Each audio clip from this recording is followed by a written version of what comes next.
And hello, friends. Thanks for joining us in the third of our series of conversations triggered by the release of the NAEP results in late January. Today's session is titled Decoding NAEP, Attendance Matters. Over the past two sessions, we've heard about the NAEP results in general, and we've taken a serious look at the most striking result, which is the rise in the number of kids who are scoring below basic. The NAEP scores have real value. They're useful as a benchmark. They show us general trends, and they get a lot of attention to something that is very important, yet often not the recipient of a lot of attention. The NAEP results are also not everything. There is so much that the NAEP scores only hint at, or on which its survey is so imprecise. Last week, we unpacked a little about the limitations of the test. For instance, hearing how the demographic data is collected, and also how broad sweeping but unnuanced much of the data is, and many of the data analyses are. NAEP is called the nation's report card, and that probably isn't a bad moniker or a bad analogy. We remember report cards, our own, maybe our kids. And we know what they tell us is limited. That doesn't mean they're unimportant, but they're general, they're summative. The real question is, what's behind those grades? What's behind the score? So that's the approach we've been taking to NAEP, is that it's the beginning of the story. And we are using these sessions to try to get behind that story, to understand what these scores are really telling us, what else we need to explore, what else we need to learn to start turning the results that we see in a much more positive direction. We're going to do that today by talking with Tom Kane about the Education Recovery Scorecard, which has much more granular results than NAEP. As you will hear and see, the authors of the Education Recovery Scorecard identified chronic absence as a key driver of inadequate academic progress. That's why, consistent with our longtime commitment and friendship and partnership with Hetty Chang and Attendance Works, we're going to double click on chronic absence in this session. But before we get further into our conversation, I just want to acknowledge that there's a lot of news in the world of education right now and a lot of uncertainty. The decision to essentially close IES has created a lot of uncertainty about the future of education research and knowledge. And now broader questions about the future of the Department of Education and the various functions that it plays and the work that it helps to underwrite, they're very much up in the air and in the air right now. We're not going to talk about those issues directly today, but we can't also pretend that they don't exist. And in future sessions, we will perhaps explore in more detail the potential implications of those questions. On that note, it's worth saying that at the 12:30 slot today, we showed a replay of a conversation about a proposal to create a national center for advanced development in education within IES. And if you're interested, I recommend checking out that conversation. Emily will drop a link in the chat right now. I see she's done that. For now, we want to continue to dig into the NAEP results and other measures of how we are doing, and we will continue to build out a roadmap to faster and more sustainable progress in learning and development. Per usual, we have a terrific group of guests with us today, so let me introduce them and then let's get going. As always, full bios are posted in the chat, and I'll just make quick intros here. Also, as I'm mentioning the chat, please remember to put your questions for our guests in the Q&A box, and don't wait till the end, and we'll do everything we can to work them into the conversation as we go along.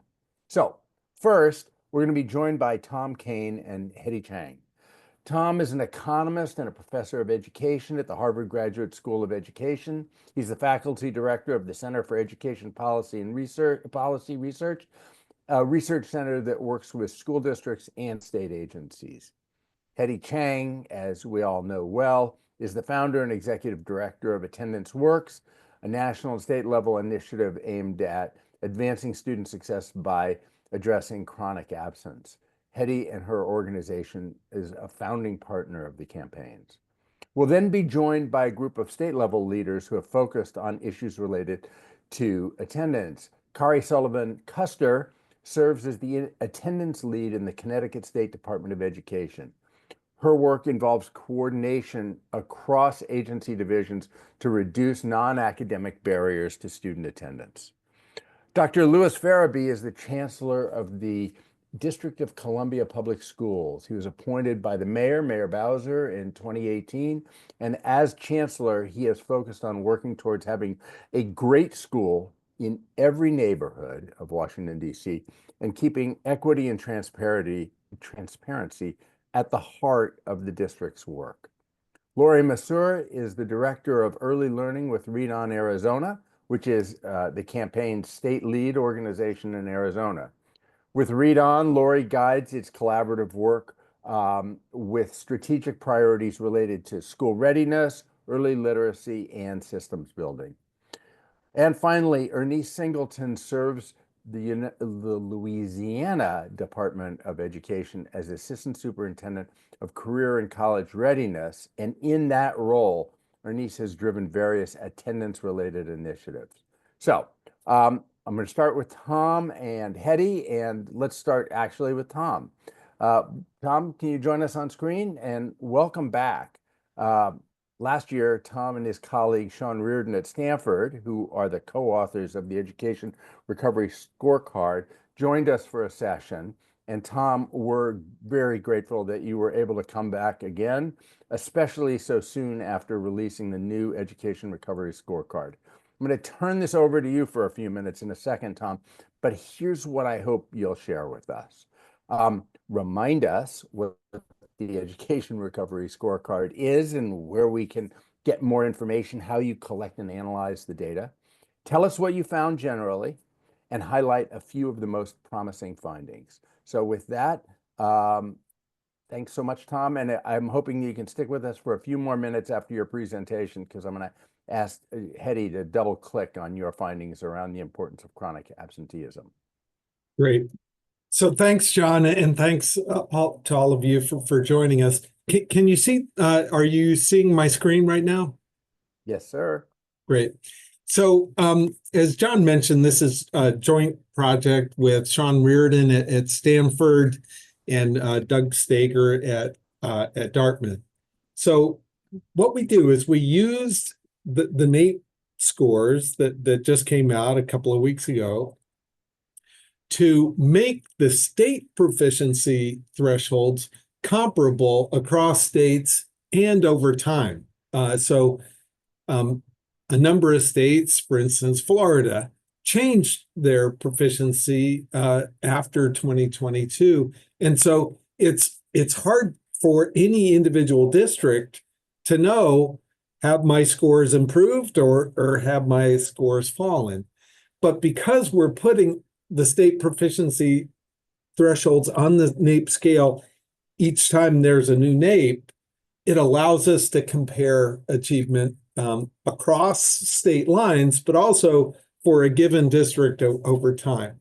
So in the future, like the biennial NAEP releases, will be accompanied by this kind of district level trend comparison.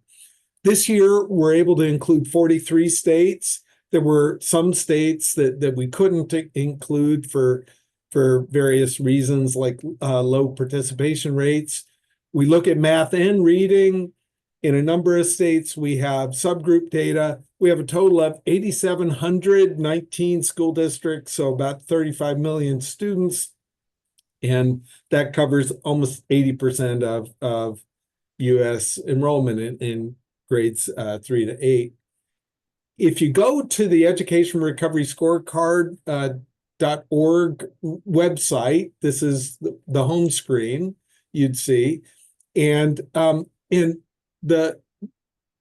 here's just the trends that we see in math and reading at the national level. This essentially reflects what was shown in the NAEP, although we've converted NAEP scores into grade equivalents. So the the typical amount of growth that students would see from between 4th and 8th grade in math and reading.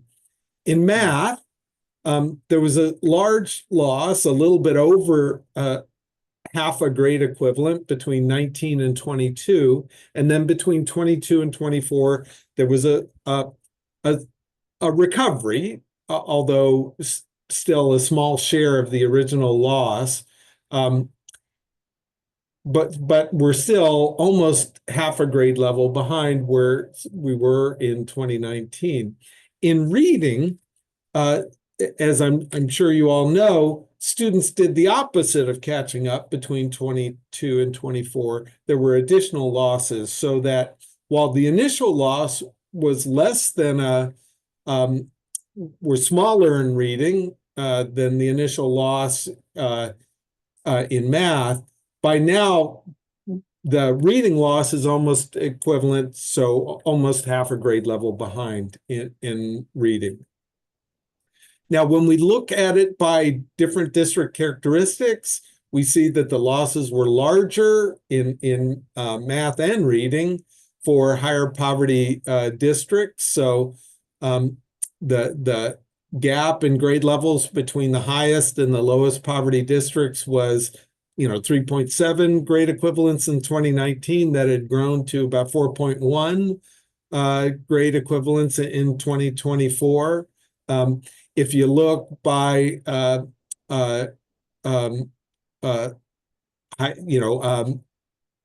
percent African American students in each district, same thing. Gaps, the losses were larger, and districts with larger shares of Black students and Hispanic students, so gaps widen there. Another finding, this is in math, is that there were larger losses for girls than for boys, and this shows up not just in the NAEP and in the state test score data, but also in TIMS. We don't have a good explanation for this, but it's a finding I'm guessing we're going to be discussing in future years. Here is just if you go to the Education Recovery Scorecard site and click on states on the upper right-hand side, you'll get a map such as this. And then if you click on any of the state buttons below, you'll go to a chart that looks like this. This is for Massachusetts. And if you go within Massachusetts, you can click on specific districts. So for instance, Lexington, Massachusetts saw a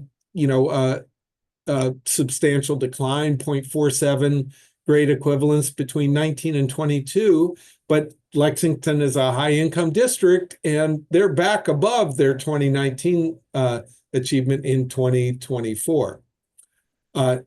In reading, there was a very small loss to begin with. There's still, actually, there was a small increase in Lexington in reading, and then there was another small increase between 22 and 24. The story is very different in Lynn here in Massachusetts. There was about a 1.7 grade equivalent loss between 19 and 22, and then additional losses, again, just the opposite of catching up between 22 and 24. That's true in math, that's true in reading. Now, Lynn is 1.7 grade levels behind where they themselves were in 2019 in reading and 1.98 grade equivalents below in math. Now, here's the statewide graph, and for each state, there's a graph that looks like this. So you see that, Lexington, Brookline, Newton, the higher income districts in the state are all either back or close to back to where they were in 2019, and it's the higher poverty districts that remain behind. And you'll be able to, this picture looks not exactly the same, but similar in each state. You'll be able to look at what your results look like in your state. That was in math, this is in reading. Here's a graph, though, where we look for the largest districts in the country. And you see there's quite a spread. So this is not just a story about, high poverty districts lost a lot of ground. They did on average, but not every higher poverty district lost the same amount of ground. So, Los Angeles and Tulsa have similar percentage of students eligible for free or reduced price lunch. But while Los Angeles is back above 2019 levels in math, Tulsa is more than 1.5 grade equivalents behind. Birmingham, Alabama is an interesting story that is highlighted on our website. Birmingham was lost a lot of ground as of 2022, but had made up almost all of that ground as of 2024. But not every district in Alabama made up as much ground as Birmingham did. So there's some interesting stories district by district in the data. Here's in reading. We have Dr. Farabee is on the call today. District of Columbia is back above 2019 levels in reading. Okay, now, Tom, have you looked across these districts that have done better than their peer districts, or similar demographics, at least economically, and sort it out? Do you have a thesis about what went on in these districts that did somewhat better than others? So, John, great question, and I have only a partial answer to that. So, for the in the national data, unfortunately, and actually, I think this was a failing in our data collection during the pandemic. We don't have great details on how districts spent the money on a national basis. Right. We do in the state of California. We have more detailed data, at least like what share of their recovery was focused on things like high dosage tutoring and summer learning. And we see that the districts that did spend more money on academic catch-up saw faster growth. There's been a number of studies suggesting that, tutoring and summer learning had positive effects. But okay.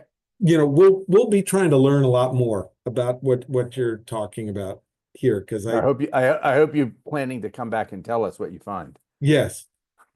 So next, now here in this graph, Hetty will be talking a lot about the connection between chronic absenteeism and the recovery. As has been well known, publicized, there was an increase in chronic absenteeism over the pandemic. It's a little bit less well known that even though those increases were widespread, the increases were much worse in higher poverty districts. So the richest districts saw about an 8 percentage point increase in chronic absenteeism between 19 and 22, but the higher poverty districts saw almost a 20 percentage point increase. In our report, if you go to the Education Recovery Scorecard site, you'll see the report. We provide evidence that actually the districts that had higher absence rates had somewhat slower recovery.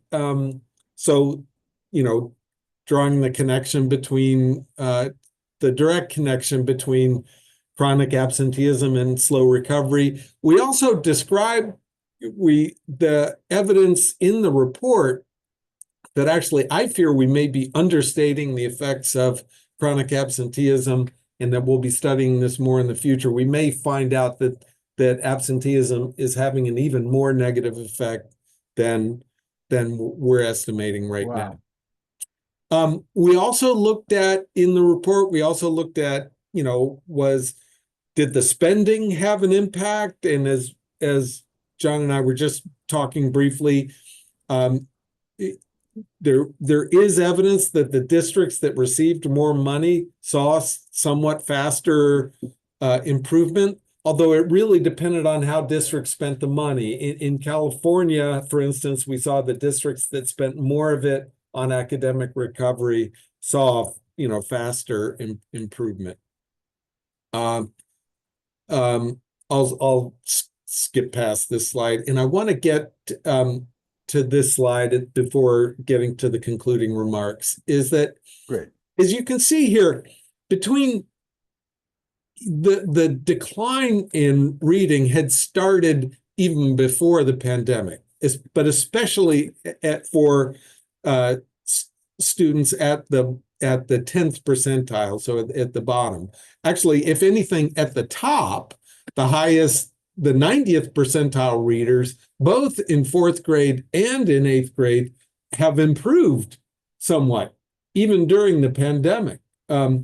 It's been at the bottom end where there had been improvement during the No Child Left Behind implementation years, plateauing, and then substantial decline starting in 2015. In fact, if I took this gray area away, it would look like a fairly continuous decline. You wouldn't have even interpreted from this graph that the pandemic had any effect, that these trends had started before. That was true in 4th grade reading. It's true in 8th grade reading as well. In fact, in 8th grade reading, the 10th percentile now score is below anything we've seen since we started doing the main NAEP in 1990.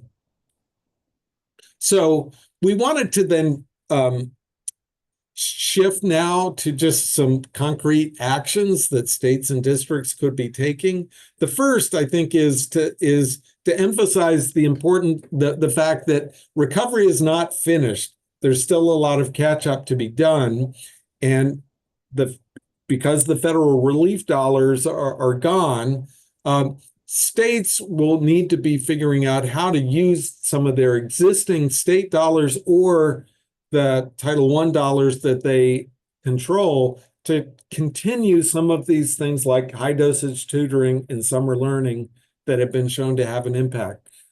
States under ESSA have the authority to use 3% of the Title I dollars for direct student services like tutoring. At this point, only one state uses that authority, and that is Ohio.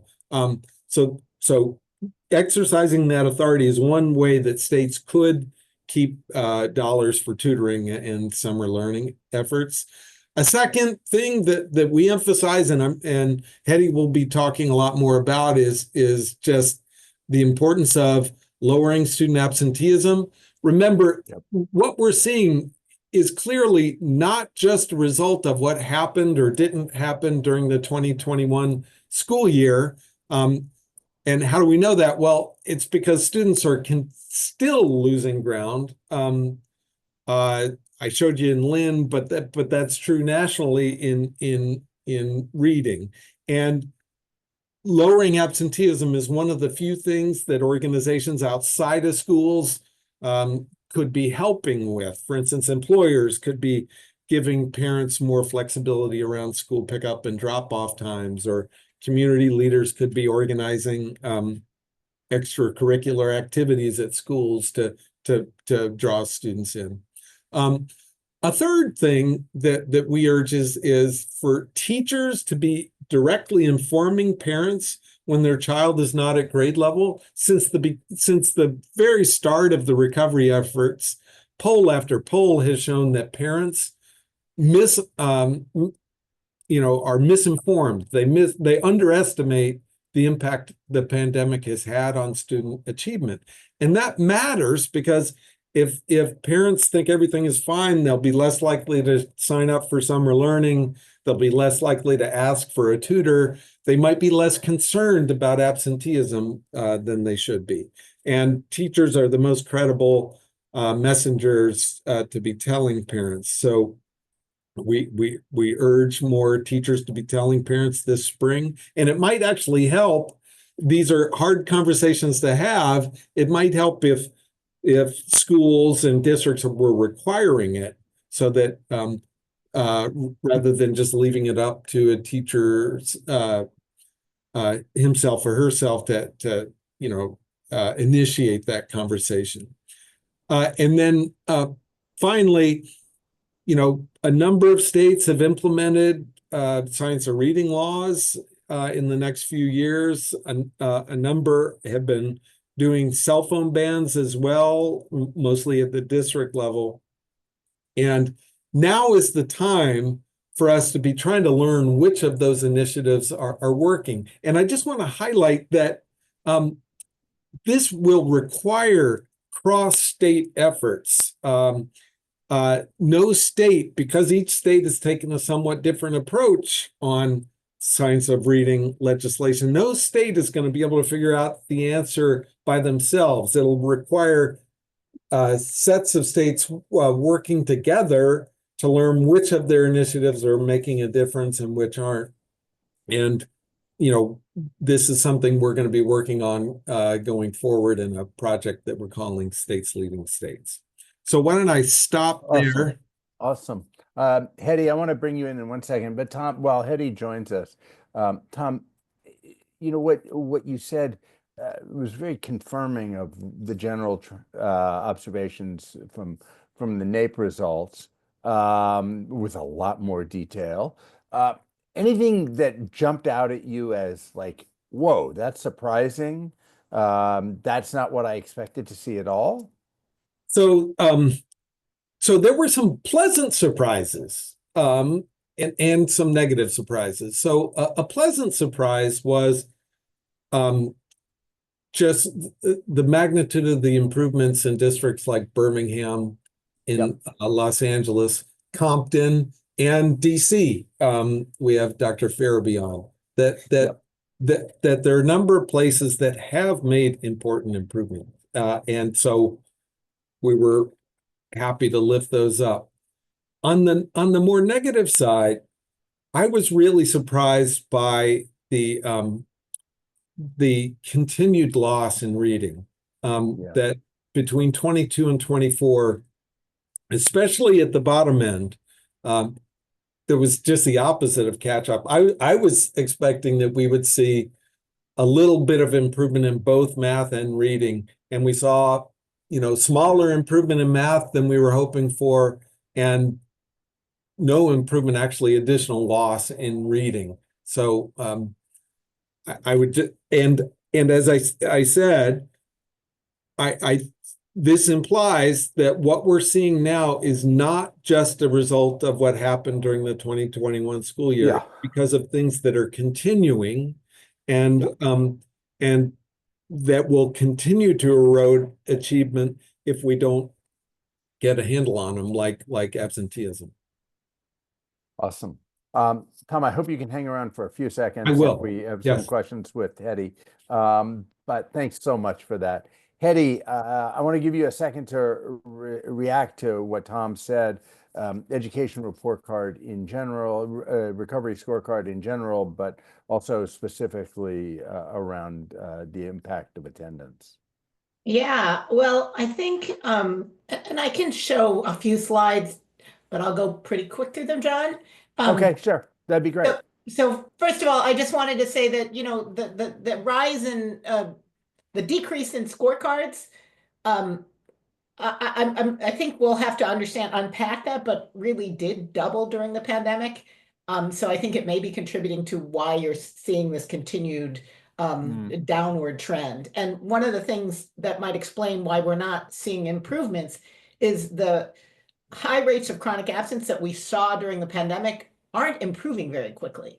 They're actually continuing, maybe, a couple percentage improvements, but it's much higher than pre-pandemic. And if you go to the next slide, similar to what you saw in disproportionate groups being affected, some affected groups were affected much worse. And if you go to the next slide, I want to just point out that one of the things we've seen has been extraordinarily high levels of kindergarten chronic absence continuing. One of the things that I worry about is the cohort of kids who we're seeing in fourth grade with those lower reading scores. Those are the kids who were actually in kindergarten when the pandemic first hit. So if you go to the next slide, this is pre-pandemic research, Right, you are. which shows the kids who were chronically absent in pre-KK first and second, like every year that you're chronically absent, particularly in these early grades, which are when you're building the foundation for student success, both in turn, because learning is scaffolded and it's also about habit forming, that translates. So I'm worried that we're going to actually see 2 more years. We have a cohort effect going on. We have kids who Yeah. were in kindergarten and then or didn't go to preschool. There's quite a 3 years of our youngest kids who are going. The first group just went into fourth grade.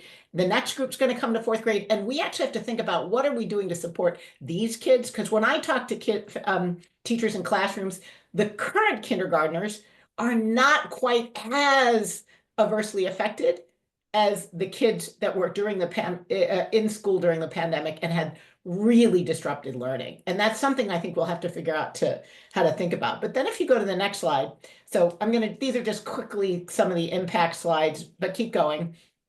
Next slide.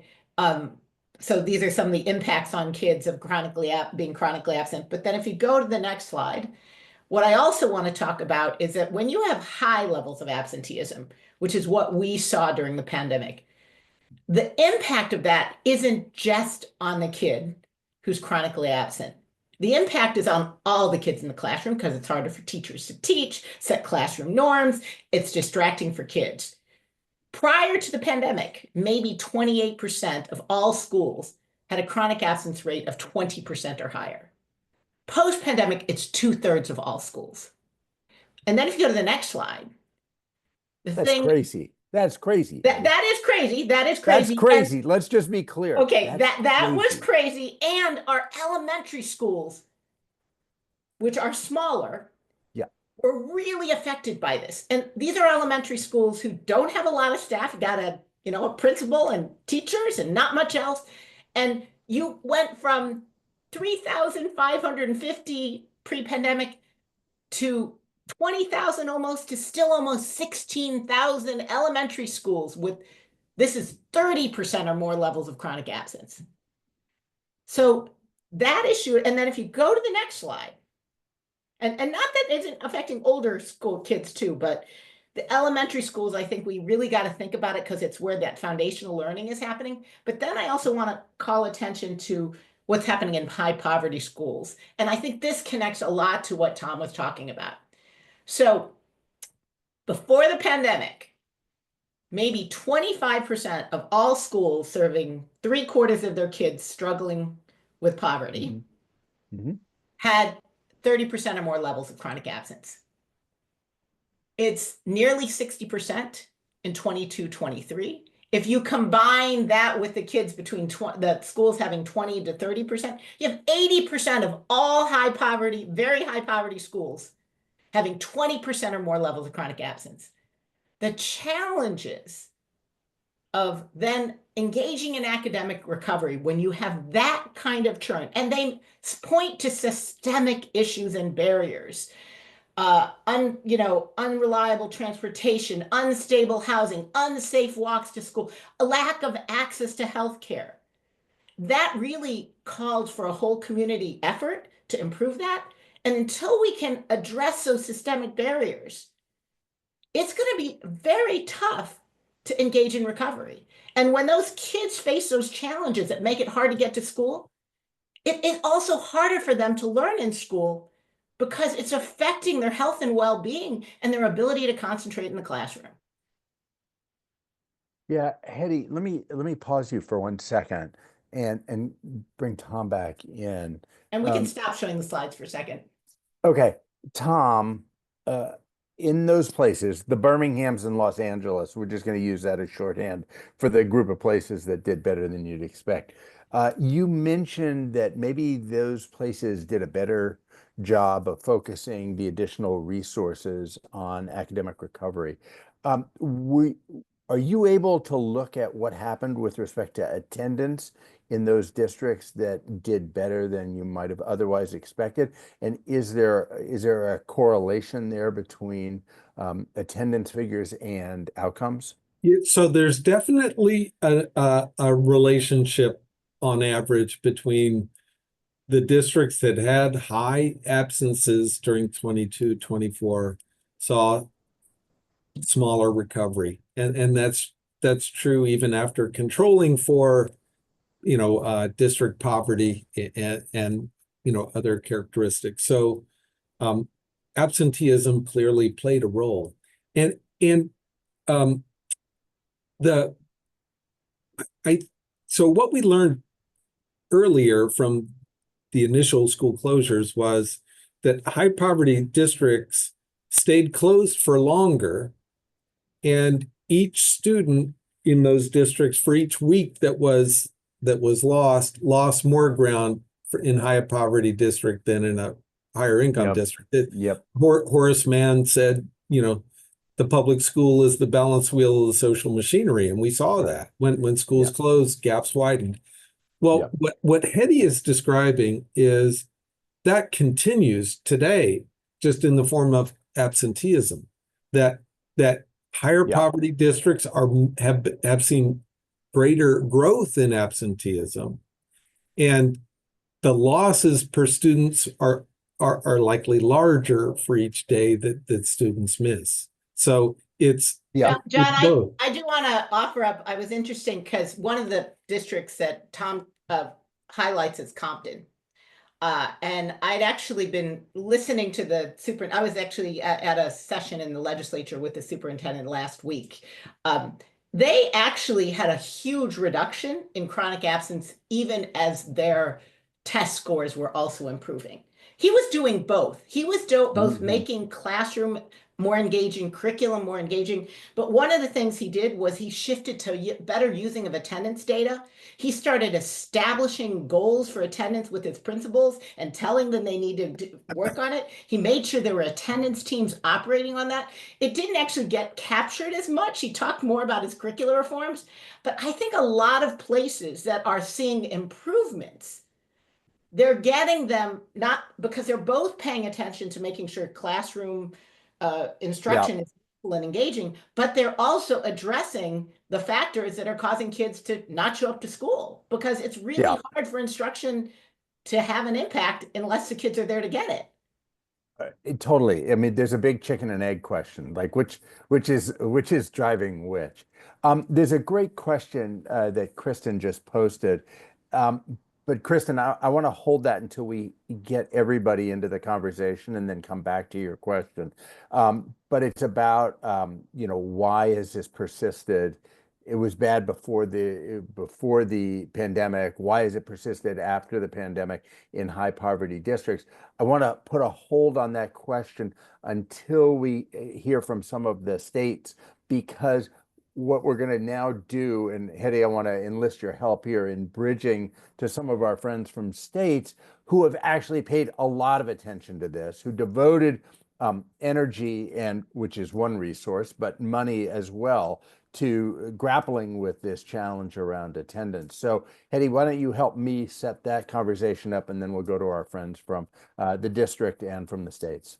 Thanks so much. So if I could have the slide showing up, I just want to, I think these characterize all of the states that are going to be presenting. If you go to the next slide, what we know is that in order to reduce chronic absence, you got to find and address what causes those students to miss school in the first place. Is it barriers? Is it aversion? Is it disengagement? Is it misconceptions? And some of this has shifted over the pandemic, but knowing what those are and addressing them is key. And if you go to the next slide, one of the things we definitely saw was that when you have high levels, it's a reflection where you have challenges of physical, emotional health and safety.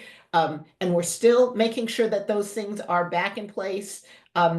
Belonging, connection, support, academic challenge and engagement, adult and student well-being, with relationships being at the core. And then if you go to the next slide, I would just say that what we saw was that where people were able to put in place a comprehensive approach, multi-tiered approach that really invested in those positive conditions for learning and tier one, not just at the tier three kids or the tier three interventions. That's where we saw real progress being made in the face of such significant challenges and barriers to getting to school.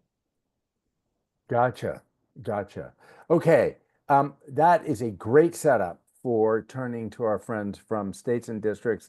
Tom, Hetty, thanks a lot. Tom, I know you may have to go. If you do, thanks for joining us, and I hope you will come back and visit us often and bring us up to date on what you're learning.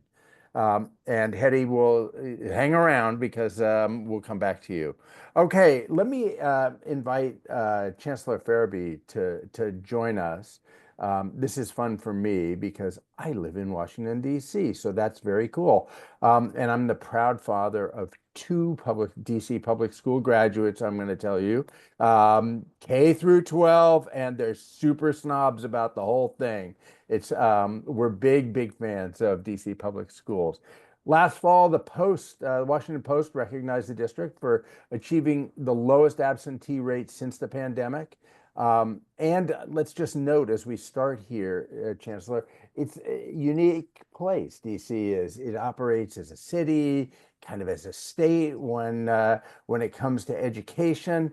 So I'd love to tell us a little about what you did, but also the how you did it, because the mechanics in DC are a little different than they are in other places. So start with this. How'd you work across all the parts of DC government and get the community engaged with understanding this attendance challenge and coming up with and agreeing to a set of strategy that all could get behind?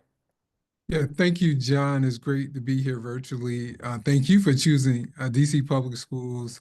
When I think about this moment and reflecting, it reminds me of Shirley Chisholm, who we recently named a school after. And she once said, you don't have to make progress. Well, you don't make progress, I should say, by standing on the sidelines, but you make it by implementing ideas. And I think one of the important points to start with is we empowered our young people to have the confidence to step off the sidelines and to be actively engaged in the solutions. And so I think it's important as we think about these challenges with attendance and academic performance, let's not forget about the young people. And then when we think about the progress, it does require all hands on deck. And we have a number of different partners in DC government, and we're so proud that we have so many people engaged around this important issue. And to give context to the audience, DC is unique is that we're the largest only traditional public LEA in the District of Columbia, and we are under mayoral control. So we have a very interesting structure, but across Yes. DC government, I can point to a number of ways in which we're working together on this. For example, we collaborate with the Deputy Mayor of Education to implement interventions such as everyday labs. This is a communication tool where we can send out information to families who are facing attendance issues, just again, raising that awareness, which is so important, and also sharing with families how much instructional time is lost. So for last school year, to give you context, over 12,000 students received support through our Everyday Labs effort, and it significantly improved their attendance. So we know that information and communication is important. We also collaborate with DC's Child and Family Services Agency. They provide weekly meetings with our school-based staff to assist with attendance, policy guidance, helping families, and ultimately referrals for case management, because we find oftentimes to address attendance challenges in the home, you have to get it to root cause and understand Yep. what the families may be experiencing barriers. We also have out of the mayor's office our Everyday Counts Task Force, where we meet quarterly to analyze attendance data, to look at our policies, and to generate public awareness campaigns and even incentives to improve attendance. And so sometimes you get games that you can get tickets for, Yep. other giveaways, but we believe this is another strategy. We also saw that transportation was one of the barriers. So we're proud that in the district, we have what we call Kids Ride Free, which is a transit subsidy program that ensures that every student in the District of Columbia going to public schools can go free on our public transit system, whether that's bus a metro, any school-related activity at no cost to the family. And so these are ways in which we're continuing to partner with the community. But when we think about the students, I want to go back to that quote. We're partnering with the Execute Institute, and at 6 of our high schools, we empower our students to think about the factors that were impacting attendance and the hurdles, and to create opportunities to improve and to remove those barriers. And so they presented those ideas to my leadership team and myself, and we implemented those ideas. And we saw that student attendance increased by 20%, even by 50% in some of those high schools. And it was solutions around ride sharing or buddy systems where students would encourage their peers to be on time, to be in school every day when they were, having challenges with attendance. We also have a rich partnership with the Flamboyant Foundation, who helps us with relationship building with our families. And so as a result, we have over 30 schools that have been trained on relationship building through home visits. So we're proudly leading the nation in a number of home visits that families are experiencing as well. And the value of a home visit is making those connections, and we can address critical topics like attendance. But I can't say enough about our village, and I'm so proud to be a standout on the Education Recovery Scorecard. The gains that we've seen both in math and reading. You look at DC, for reading, we are at or above where we were in 2019 and 2024, and 4th and 8th grade reading. And then the gains we made in math are one of the largest among largest urban school district. I think we haven't seen double-digit gains before. So in 4th grade math, from 22 to 2024, we had 10 plus points in improvement in math, which is unheard of. So we want to give credit to our amazing Mayor Bowser, for the monumental investments that have been made in public education. I think the question was asked earlier about the types of investments that have proven to be fruitful. I would point to high impact tutoring for us. I think one-to-one small group tutoring is a way that we've seen acceleration in both math and reading, and we do that at no cost to the family. We had nearly Do you think that's 6,000 a, students Chancellor, do tutored. you think that's a draw for attendance as well? It That is. So we've seen a correlation okay. where students who are being tutored regularly by an adult, it is building relationships where they Yeah. are in school that day where they're being tutored. And we also believe that relationship with a significant adult outside the home via tutoring is also a factor in attendance. So we do Yeah. see that correlation between the two. Let me ask you one more question. You were talking about, you all engaged older students in thinking about this attendance challenge. Ask them, what do you think's going on, and what do you think would help? Is that right? I think people would be very interested in this notion of engaging older students in Yes, this is something I do often. There's a challenge. I always want to make sure that we talk to the people that are closest to the challenge, right? Our students, yeah. and empower them to be a part of the solution. And so we say, give us some ideas, and we'll give you some money if you need it, right? And they came up with some great ideas. And one I mentioned earlier was creating a ride share system at one of our high schools. Another was, a peer system where you be buddied up with someone who would support you when you were experiencing challenges with attendance. Lots of creative ideas, ways in which students were holding Love that. themselves accountable for attendance. And so, as districts struggle with this, it does require all hands on deck. And let's not forget about our students. I love that. I love that. I think people will really like that. Okay, I hope you can stay with us a little bit. I think we're going to have some questions, but let me go on to, that's a terrific start. And let me go to Connecticut, which is another place that has been very aggressive in taking on challenges around attendance. That's why we're pleased to have Kari Sullivan-Custer with us today. Kari, I know the state released promising state-generated data at the beginning of the school year that showed the lowest rate of chronic absenteeism since the pandemic over the last year. Tell us a little about what you did and how we got there. Okay, thank you. 1 second, let me pull this down. All right. Thank you so much. It's hard to follow Chancellor Derby, but thank you so much. Thanks for being with us. Yes, Connecticut has long prioritized chronic absence, not just tracking it, but really actively working to reduce it. Even before the pandemic, Connecticut integrated chronic absence into our accountability model, and we have been reporting chronic absence data since the 2014-15 school year. I'm telling you these because these are some of the things that scaffolded our work during the pandemic. So our legislature required attendance teams in all districts and schools with chronic absence rates over 10%. That was back in 2015. We developed guidance and held a peer learning network for teams from 8 of our lowest performing districts in 2019. And our partnership with Attendance Works and leadership from our commissioner, Russell Tucker, back for more than a decade to at least 2012. So we're really grateful to have that grounding in this work that didn't just come upon us when we realized our attendance was going off the charts for the pandemic.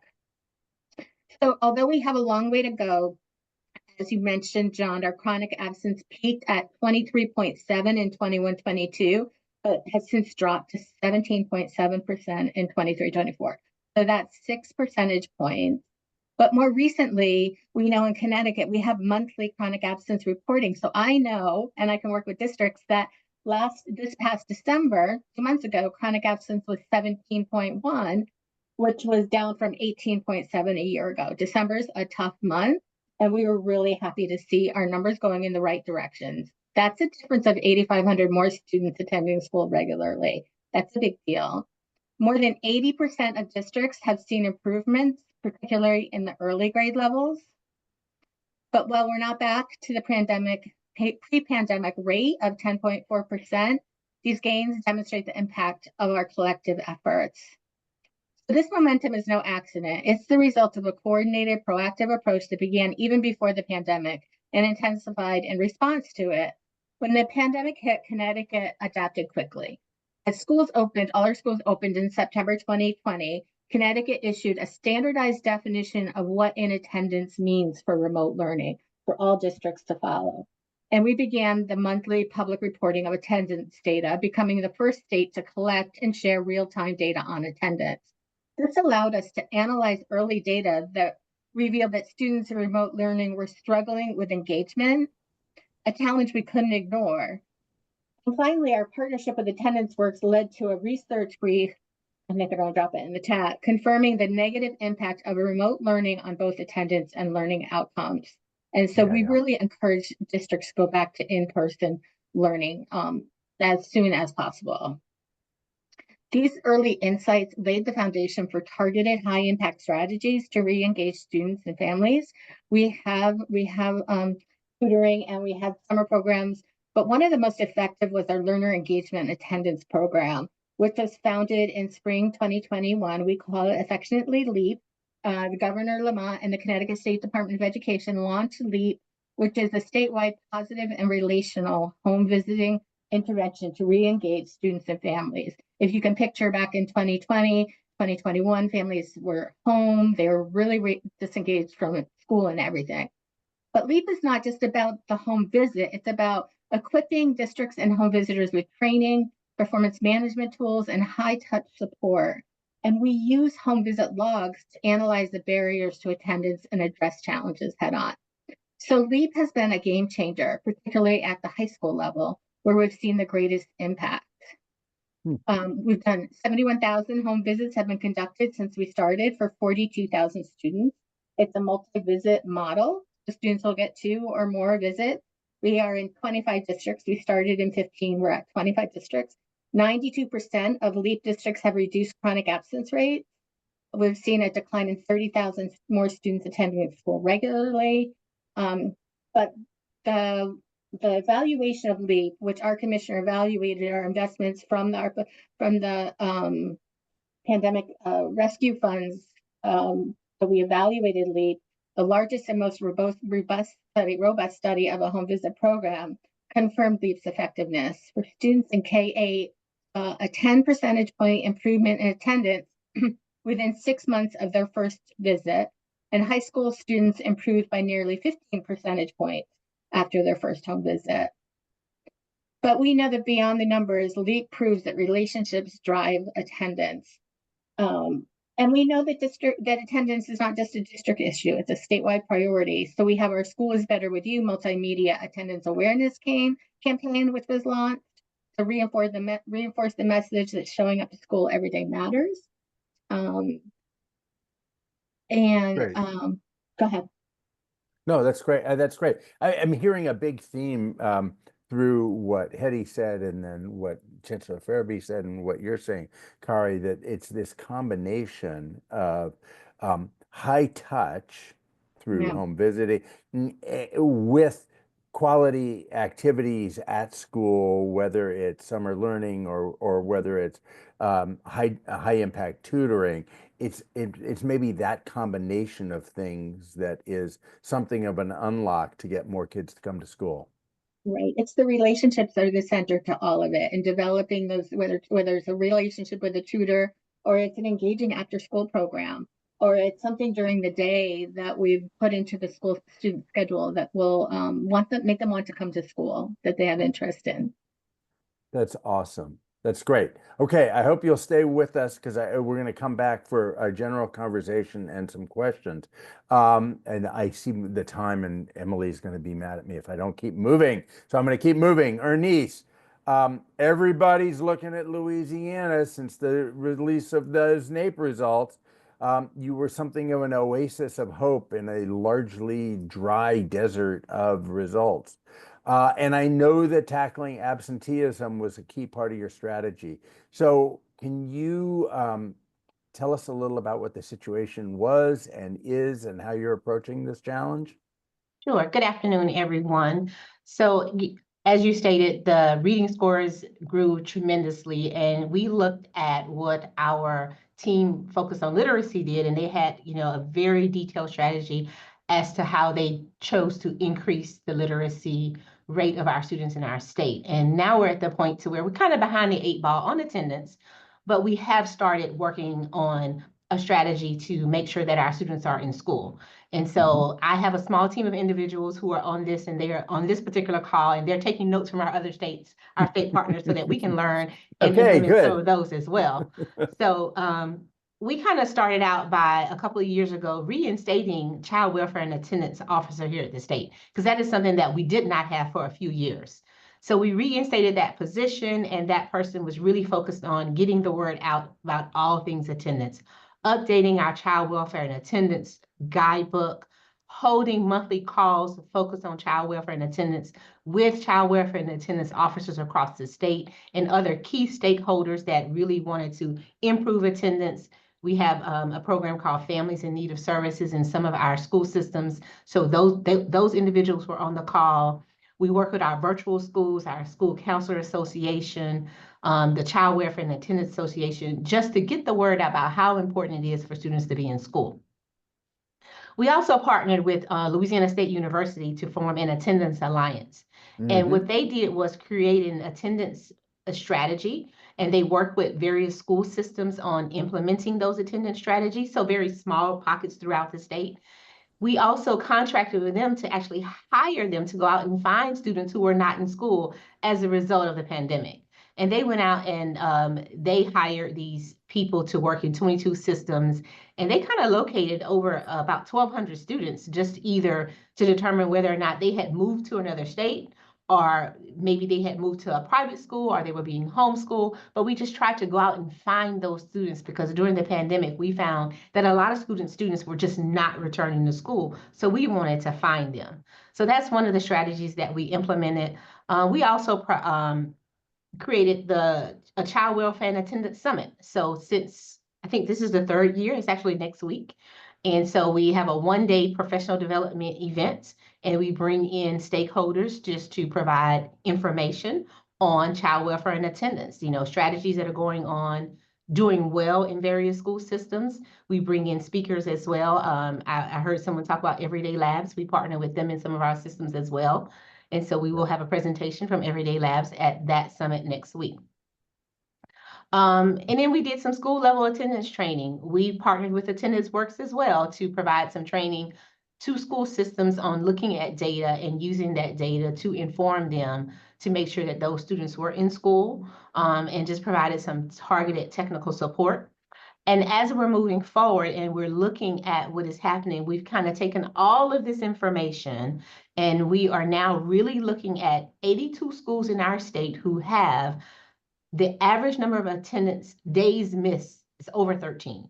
And so I'm saying 13, but some of them have a really high number of average number of days missed. So we kind of created a target professional development that our team is going to work with those systems on implementing an attendance team, utilizing that data to determine what can they do at that individual school, what MTSS, what multi-tiered systems of support can they put in place to improve. And so that's how we're moving forward. And hopefully, you know, in a year or so, we can say, oh, these are the things that really need to occur to really move the needle in making sure students are in school.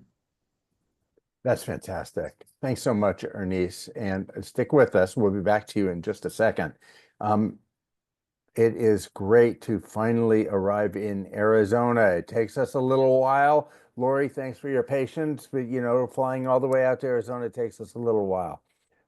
Tell us a little about how Read On Arizona is working with the State Department and with districts all across the state to influence and encourage regular attendance, what you've seen working over the past few years. Absolutely. I think it's important that you call out that Read On Arizona is not a state department of education.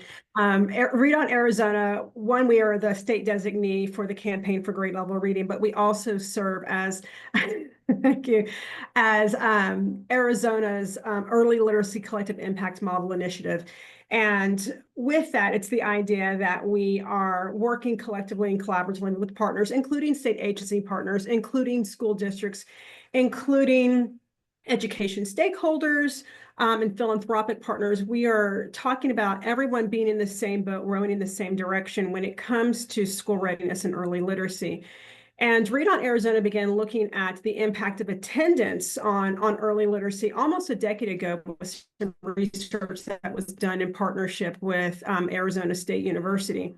And that research that was conducted prior to the pandemic let us know that there was a correlation that existed between literacy outcomes and attendance. And that research showed us that prior to the pandemic, at a school level site, for every 1% that we improved attendance, that school saw a 1.5 percentage point increase in the students that were proficient on the statewide assessment. So knowing that and then seeing that, much like much of the nation, that our rates had doubled coming out of the pandemic, and also closely following a report released by Helios Education Foundation called Missing Too Much School, we knew that we had to do something right away, because we knew of the correlation between attendance and early literacy. And as a result of that, using some COVID relief dollars, we established a chronic absence task force. And with that chronic absence task force, we had state agency partners, we had the governor's office. It was really important that we had local school districts and local school districts that really were representative of the different parts of our state. Like other states on here, we have, school districts in rural areas, some of them that are on, tribal lands or different, or that are coming up close to the borders of other states, or in our case, the border of another country. And so it was really important that we had those voices coming to the table to really talk about how we could arm school and district leaders with the data and information necessary to put those proactive and those intervention strategies in place. And as a result of that, it really was a multi-pronged approach. So one of the first things that we did with that chronic absence task force was identify those districts that had the highest levels of chronic absence in our state. And we created a peer learning community with those districts, and those districts, in partnership with Attendance Works, received some very in-depth training around chronic absence, around actionable data, around selecting those interventions and those strategies for a multi-tiered approach. But one of the great things that came out of that work was the creation of a chronic absence resource guide. So other states that are on here, we've been looking at chronic absence through eighth year of accountability since the 2017 school year, but our state did not have guidance. And so as a result, we created that guidance. And that resource guide is really intended to be a roadmap. How do we go from point A all the way to point Z in terms of looking at your data, using that data to make evidence-informed decisions, having a menu to choose from of interventions to put in place. But one of the things that I'd like to highlight out of that is we also put bright spots in there where we highlighted districts who had been addressing chronic absence and schools that had been addressing chronic absence and who had done it well. And I would also like to say we made sure that we had the voice of early childhood at the table. You know, attendance habits develop early. Yes. And that kind of goes back to one of Hetty's slides about, you know, looking at chronic absence in preschool and thinking about the impact of chronic absence in preschool and how that correlates over into the primary grades. It was important that we had Head Start at the table, that we had Head Start grantees along with our Head Start Association, and then really having that continuum of early childhood all the way through 12th grade represented at the table for that chronic absence resource guide. And that was really the second prong. And the third piece was, well, we have, you know, the peer learning communities, we have the resource guide, but we also put out state level recommendations because we wanted to make sure that from a state level perspective, we were creating the systems to be put into place so that districts and schools could be successful in implementing those interventions they had in place. And so when we think about our recommendations, they really fell into three buckets. Like, how are we building awareness and really a sense of urgency, a call to action? How are we collecting, but also using actionable data at the state level, all the way down to the local level?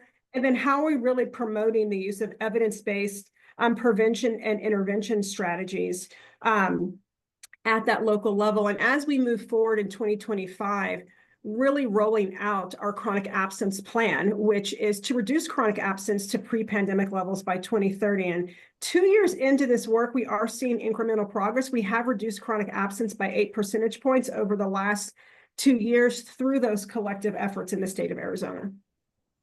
Oh, wow. That was fantastic. Thanks so much, Lori. That was really worth waiting for.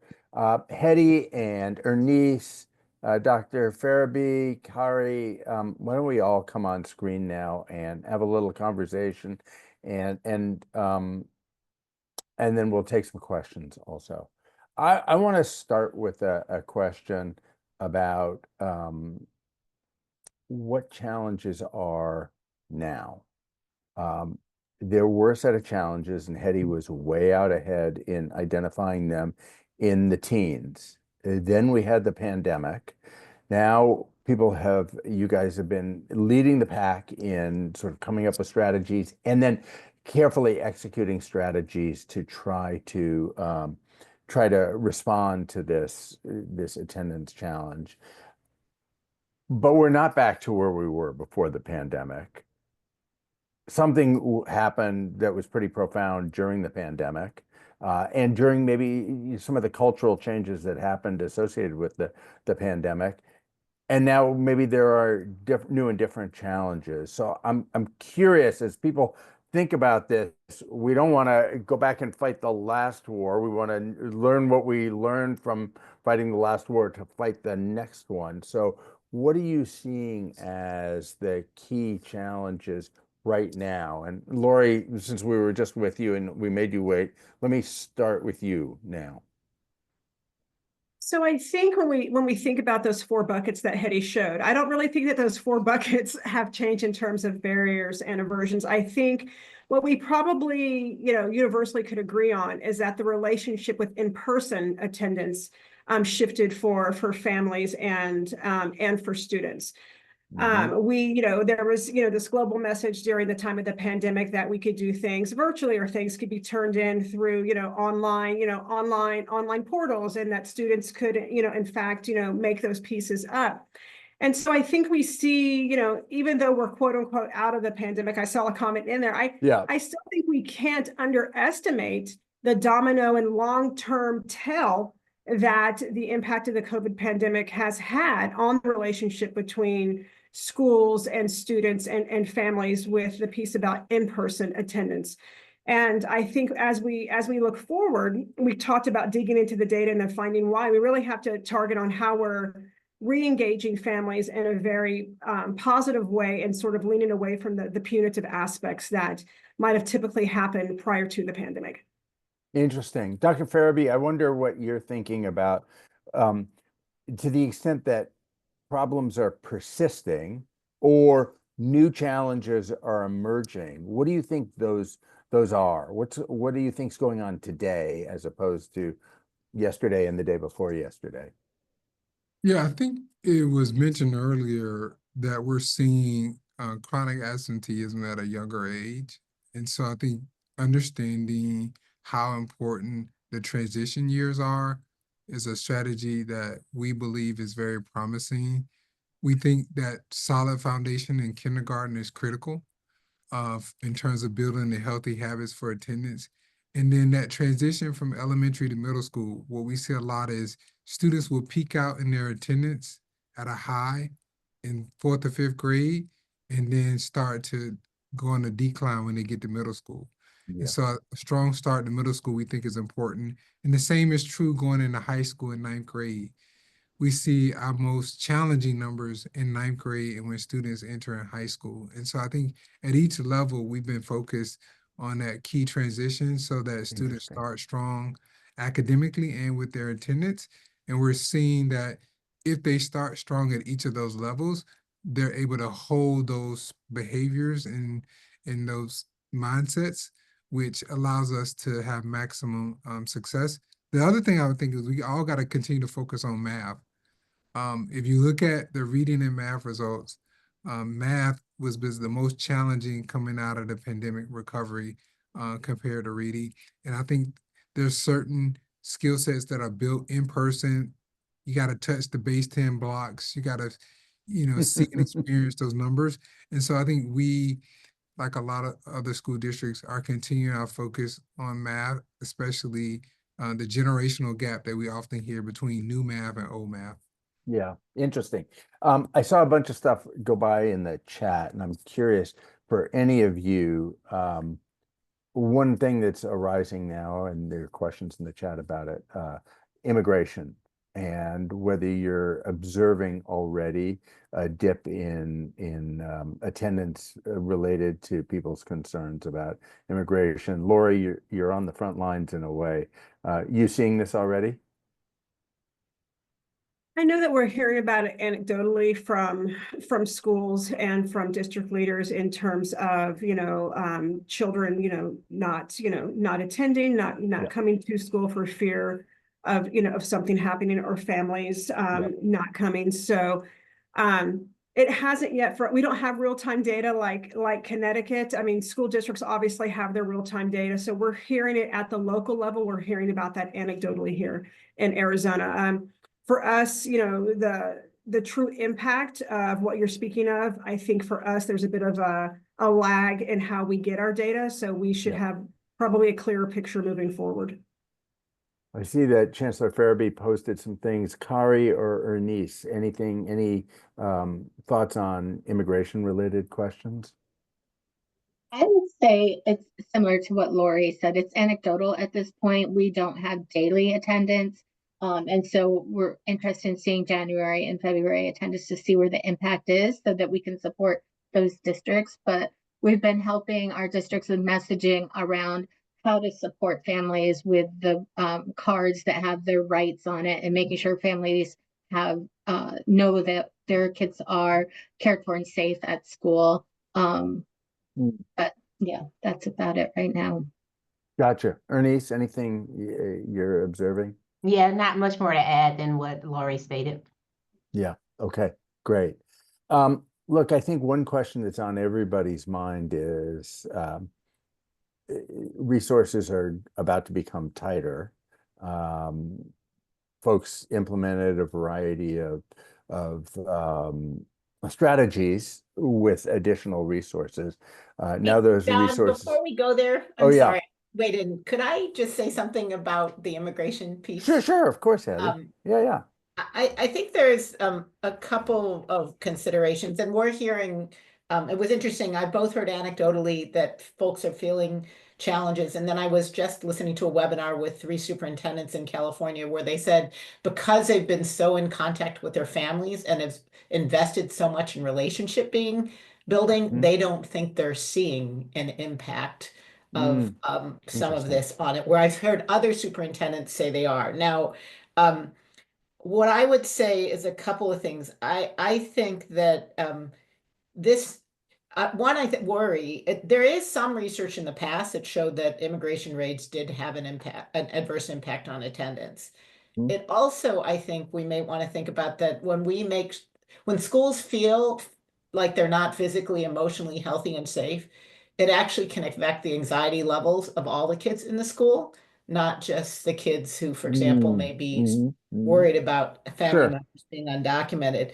At the same time, it means that taking a trauma-informed approach in schools, building relationships, making sure that families feel supported, and making sure that if families, this is sort of this is the challenge that I think, Lori, on one hand, we don't want people to think that online learning, makes up for being in the classroom. On the other hand, when we face barriers and challenges where families truly feel like they can't get their kids to school, we got to find ways that families of all backgrounds, including low-income families, can keep their kids learning so that when they do come back to the classroom, it's not so hard to catch up. And whether that's immigration raids, wildfires, hurricanes, floods, different things that happen, I think we have to think about how do we create those opportunities for kids to keep learning and as well as benefit as much as possible from in-person instruction. Yeah, that was great. Thank you, Hetty. I want to switch to a different question that somebody just posted in the Q&A, which is everybody talked about looking at data, but the question is, what are the do's and don'ts of looking at this attendance data?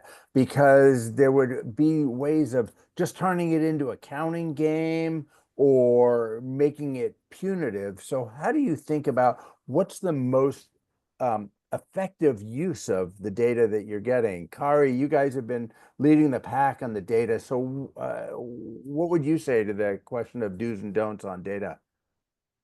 It's really important to use your data to drive your planning and your interventions and to identify where are the students who might be falling behind in attendance and how is that aligned with academic outcomes, of course. But we have our data by grade level and by different demographics of students. And so we slice and dice the data in a way that is supportive for districts. We look at it month to month. I think healthy competition at the district and school level is important so they can see where they are compared to others. And sometimes that drives a little more attention to the attendance. So I do see a lot of districts have lists with their schools and their targets and where they are and meeting their targets for the year. And they have lively conversations about that, but it isn't held. It's not just like we don't want to be punitive with parents. We want to understand what's happening in the schools and provide the supports that they might need. Can I just jump in with a question? Sorry, were you done, Kari? Yeah, I am. Yeah. Oh, because I just wanted a couple of questions in the Q&A really dovetail with what Kari was just sharing. So from Atlee, Jan, Monica asking it's a two-part question. One is so we talk about holding parents accountable, having that sort of punitive eye on attendance. So what are the right things to say? And I think Hetty shared something about this as well. Maybe Hetty, you can post that in the chat so make sure everybody can see it. Or I can do that. But so two-part question is, what are the right messages to send to parents that sells the idea of attendance versus making them feel like they're accountable? And the other kind of dovetail question with that is what about the community partners? There's lots of place-based initiatives now. Who are the community partners that are already working with families that can help with attendance, and how are you working with those partners? Awesome. Who wants to start on that? Good question. I talked about our LEAP 101 training, the Learner Engagement Attendance Program. It is open to anyone, and we've trained people in 30 states. And it teaches folks how to approach families in a relational way. And so when we conduct our first call with the families, we don't talk about attendance, grades, or behavior. We talk about how are you? How are things going? What can we help you with? And then set up that home visit so that there's some trust. We try not to use punitive. It's not, we don't refer to holding families accountable. They're our partners and we work as equal partners together, and their voices are very important. And I've heard more superintendents talk about when they meet a parent and hear what's really happening, they have such an understanding for and empathy for what's happening with that family and why they may not be coming to school. I hope that's helpful. Dr. Farabee, what do you think was, oh, there's our poll, by the way. So while Dr. Farabee pulls together his thoughts, we hope that the folks who are still on the call will fill out the poll while they listen to the last bit of this conversation. Dr. Farabee, effective messaging. Yeah, I think genuine interest in the family and understanding what the barriers are, right? I think, if you lead into heavy on the punitive, I agree. My colleagues in Connecticut, I think we don't see positive return on investment there. But I think if you do express a genuine interest in understanding the family dynamics, what is preventing the child from getting to school and how you can support the family, there seems to be an openness. Our flamboyant training on how to engage with family, I think, is a great example of how to support educators to lean into those conversations. But I go back to what I said earlier, also to strong start, right? If a student is feeling success, day one, and I think a lot of that depends on what you do before school starts. More importantly, they're more likely to be excited and motivated to school. And then someone mentioned earlier, I just don't want us to lose thought of this, is how important engagement is. And so we've had a lot of training with our educators and school leaders around this idea of productive struggle and students being more engaged in their own learning and actually experiencing the challenge of learning. And I think what we found from that is that when lessons are more engaging and there's less direct instruction from the teachers and students are actually doing the work, they're more excited about coming to school. And I think when they are more excited to come to school, they can oftentimes influence, what happens that day where the family is thinking about coming to school. And the last thing I would say, I know a lot of people don't think about this, but we actually asked families to overcorrect coming out of the pandemic. Pre-pandemic, a runny nose didn't mean anything. you know, um, Yeah. the health symptoms. And so what we found is some families were overcorrecting and keeping students home. So we had to reset the mindset around what it's like to be in school post-pandemic to ensure that we can get students in school each day. And then just again, any ideas for like the community partners, place-based partnerships, local organizations that are already working with families that you're working with? I would say lean on we've seen a lot of promise with the after school, aftercare providers.